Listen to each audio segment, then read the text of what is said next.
The Chicago Bears finally did it. After years of dysfunction and wasted potential and coaching chaos, they might finally be headed in the right direction. And no, this isn't just about Caleb Williams. This is about the Bears finally building something that actually makes sense from the top on down. Most NFL teams roll into a new season with familiar faces, the same quarterback, the same coach, the same coordinator. But the 2025 Bears, they blew it all up. And thank God for that, because last year, that was a mess. Caleb Williams, the #1 overall pick, was thrown into one of the worst rookie quarterback environments we've seen in recent history.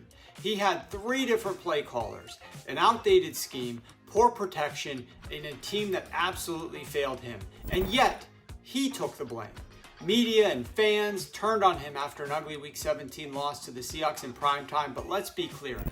No quarterback as a rookie would have succeeded in that situation.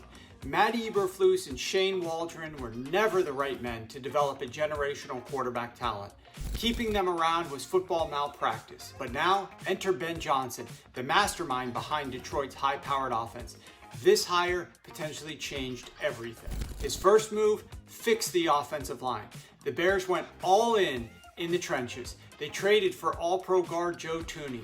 They traded for Pro Bowl guard Jonah Jackson. And they signed center Drew Dahlman, one of the best available in free agency.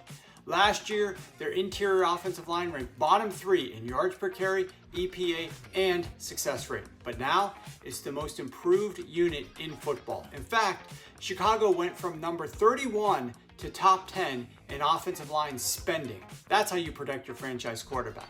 Next up, Johnson reshaped the offense. The Bears drafted tight end Colston Loveland, wide receiver Luther Burden III, and offensive tackle Ozzie Trapillo. All players that fit Johnson's system perfectly. Loveland gives them a real second tight end to run more 12 personnel, something Johnson loved to do in Detroit. Burden, he forced a missed tackle on 49% of receptions, the highest in the wide receiver class. He's explosive, he's shifty, he's a slot weapon with serious upside. With DJ Moore and Roma Dunze outside, Burden can be the X factor that rounds out this passing game. So what's changing exactly? Last year, the Bears were predictable and inefficient. They ranked 30th in drives that skipped third down. So they were in third downs a lot, and they ranked 32nd in EPA passing on third down. Johnson's Lions, they ranked 2nd in avoiding third downs. How? By being elite on first and second down. Detroit had balance. They used play action. They went under center. They used tight formations with heavy personnel. Everything looked the same pre-snap, and that kept defenses guessing. The Bears, Williams was in shotgun 80% of the time with 3+ wide receivers on 79% of his passes. It was obvious what was coming. There was no disguise, there was no rhythm, and the offense had no shot. With Johnson, that changes. He'll bring more play action because Detroit was #1 in play action rate. He'll be under center more often, there'll be more early down efficiency, and they'll be in more unpredictable personnel groupings. It won't be perfect in his first year, but philosophically, it is a total shift. There's reason for optimism on the schedule too. The Bears face the #2 easiest run defensive slate from week 3 to week 10.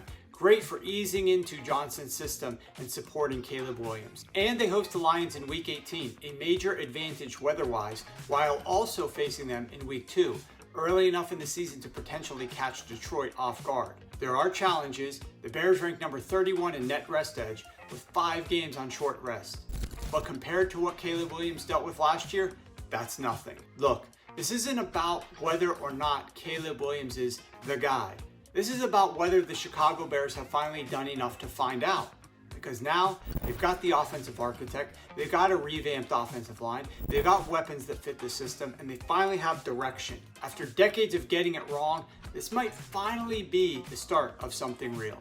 The 2025 Bears won't be perfect, but for once, they're actually starting to build something. Think you're ready for the NFL season? Not without this. 586 pages of straight-up football intelligence and predictions for the 2025 season, featuring the sharpest analysis, betting edges, and fantasy insights in the game. Go to Sharp.Football and level up.